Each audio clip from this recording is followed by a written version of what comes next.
Hey everybody, Bob Lazaro from All Things Leland, and I am pleased to have as our guest Gabe Amey, who is the Chief Marketing Officer at Cape Fear Energy Systems, as our first business spotlight.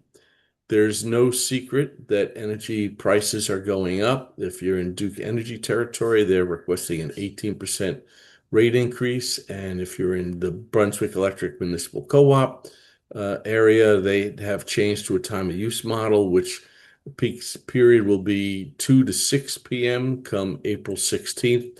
Gabe, thank you for joining us. Yeah, thanks so much, Bob. Pleasure to be on. Well, thank you. And as someone who has put solar on two homes, I appreciate your taking the time. And for full disclosure, Cape Fear did the project on our home even before it was built. We had contracted to have it done, and was a great job, and it is performing as promised. Gabe, let's start off of it. I mean, one of the most important things that I think a resident needs to think about is how they to size a system properly. You really need to think about how efficient is my home and how does that work with reducing and producing. Sure, Bob. Yeah, I appreciate that. You got it right on there when you said our new name, Cape Fear Energy Systems, having recently rebranded from Cape Fear Solar Systems. And what drove that is a lot of what you're touching on there, which is that when we sit down with homeowners and we're looking at what does it mean to accomplish their goals, how much energy are they currently using, what can we produce in the form of a solar system up on the roof? Sometimes the biggest obstacle or challenge is that they have a bigger problem on their hand. Maybe they've got an HVAC system that's 15, 20 years old. That was the case for my home when I moved into it. It was a 24-year-old unit, original to the home. Maybe their insulation's out of date. Maybe some of these other issues are the case. And when you lack awareness of how much energy is being used, or some of those appliances that really are energy, users at the high level, it makes it really difficult to get where you want to go just by producing the energy. So if you can accomplish your goals by reducing your consumption in the form of, newer updated appliances, better insulation, better windows, and what have you, or at least be aware of how you're consuming electricity, then putting a system up in your home that's going to achieve the goals that you have, whether it's offsetting a portion or all of your electricity needs, it's going to be that much more realistic. I know Governor Stein announced in January the new North Carolina Energy Saver program, and Cape Fear is a participating contractor in that program. Perhaps you could talk about the NC Homes and the HEA Are Here programs. Yes, sir. So those programs and Energy Saver NC, something we're particularly excited about, knowing that it gives the opportunity for homeowners, primarily low to moderate income homeowners, to take advantage of, this funding that's available at a state level to electrify their home, whether that be in upgrading from current gas appliances to new electric appliances, or increasing the capacity of their electrical service. Maybe their panel's just out of date and not going to accommodate some of these newer appliances that are going to overall reduce the need for electricity on site. What we're excited about with that is that these are a lot of projects that need done. They oftentimes get overlooked. Years go by, energy consumption goes up, and all of a sudden, homeowner bills rise with it. And this really makes some of these very critical upgrades accessible to the homeowners who are probably going to be hurt the most Hmm. as rates continue to go up, as demand increases from things like data centers and just population growth. It's no surprise that rates are going to continue to go up, and we'd much rather get ahead of that now. And a program like this really allows us to do that with homeowners. I mean, we saw it in our own home. I mean, we have a modern system, but this end of January, February, I don't think the heat pump shut off for a minute, during that incredible cold spell. And I don't think people should think that, oh, it's a one-off. It's probably going to happen more often. And so people can be guided through Cape Fear with respect to these two programs, which you have to apply for, but if approved, provide a grant to the homeowner to make these upgrades. Exactly. And what's really neat about the program is that they really do guide you through every step of that Right. process. And so when you're going and filling an application out with the Energy Saver NC program, you can apply for both homes and here and determine your eligibility. They're going to help you do that. And then Hmm. you have the ability to select a contractor that you want to work with, at which point they could select us or another local contractor that they feel might best suit their needs.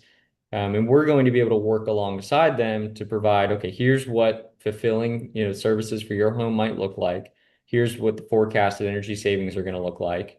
And depending upon your qualification, you could have anywhere from 50 to 100% of those Yes. project costs ultimately covered in the form of a direct contractor rebate. That means that for that portion of the project, you don't even have to outlay the money up front. It's just going to be paid to us directly upon completion of the Right. work. That's a great benefit, and it's April 10th, but June 1st is coming and hurricane season is going to be here.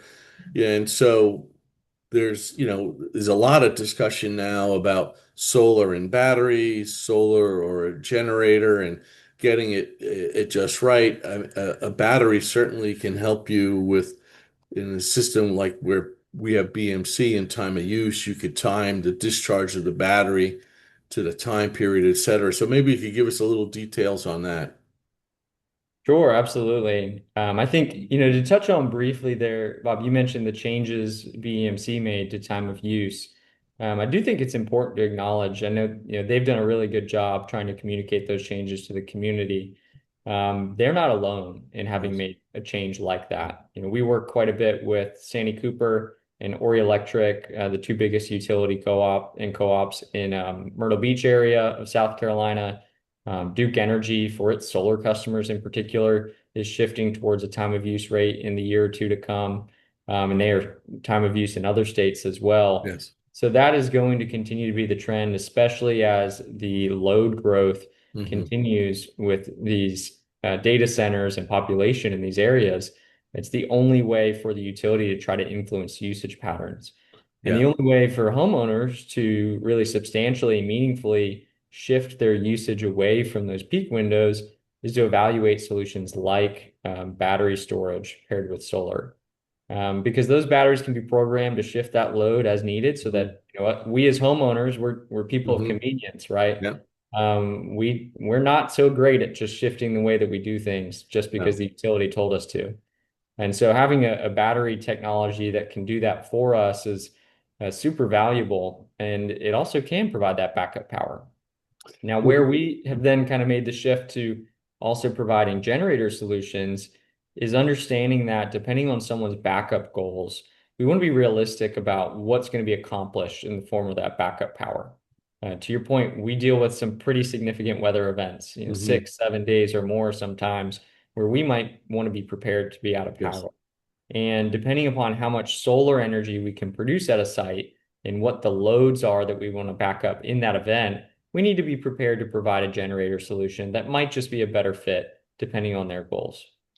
One of the first folks that we interviewed on this program was BEMC to talk about time of use. And I mean, I get it. They're looking to shave the peak to reduce demand during the peak hours to help reduce their costs and keep costs low for the consumers. So I fully understand it, but there are solutions that solar and battery do work to help reduce that. Sometimes, an out-of-pocket outlay for a solar array may be out of reach for some folks, but Cape Fear Energy Systems does offer leasing of systems as well. So how does that work? Sure. So this is really something that's been popular, maybe to your knowledge, Bob, as you mentioned before, more so in other states historically. For the longest time, solar leasing has actually been the most popular way that homeowners across the country have taken advantage of systems like these. Now it's really new to our state in the last couple of months, and what's driving that is just a shift in the sort of tax policy that is behind some of the solar industry. Many folks might know that at the end of last year, the federal solar tax credit that was available for residential customers and homeowners expired. However, the commercial incentive is still available. And Right. so what that means is that for a leasing entity, a bank who might own the system and be able to pass along some of the savings from claiming those incentives themselves, there's a lot of value in leasing these systems for homeowners. And what that can mean is, having perhaps a system in our area, primarily on Duke Energy, where someone's going to have the ability to have a monthly payment for their leased system that is less than what they're going to save on their electricity Right. bills on average every single month. And along with that come, really several guarantees because as part of that lease and the entity leasing the system to the homeowner, they own it. They are the upkeep, the maintainer, the responsible party for making sure that it continues to operate. And there are warranties that come along in addition to those that you normally would get from a manufacturer installer. Yeah, I've been asked by some folks about, what's the maintenance on the solar array, and I said, God takes care of it because it rains and it washes off what everyone knows right now is a lot of pollen That's right. in North Carolina, but they are I mean, unless you have a squirrel eating a wire or something, our system has worked really flawlessly. I will include in blog posts and a YouTube description links to Cape Fear for folks to take a look at. I really appreciate your taking the time, Gabe. You guys have been in business for quite some time, have all your national certifications for solar, et cetera. So I appreciate it. I'm glad you're participating in the Energy Savers program. It's not well known yet. If you're watching or reading the blog, please take a look at it. You'll be surprised that a lot of folks would be eligible to participate in it. And if you have a old HVAC or old appliance that you want to switch to electrical, this is your opportunity to do it. So thank you, Gabe. Thanks, Bob. Thanks so much. You're welcome.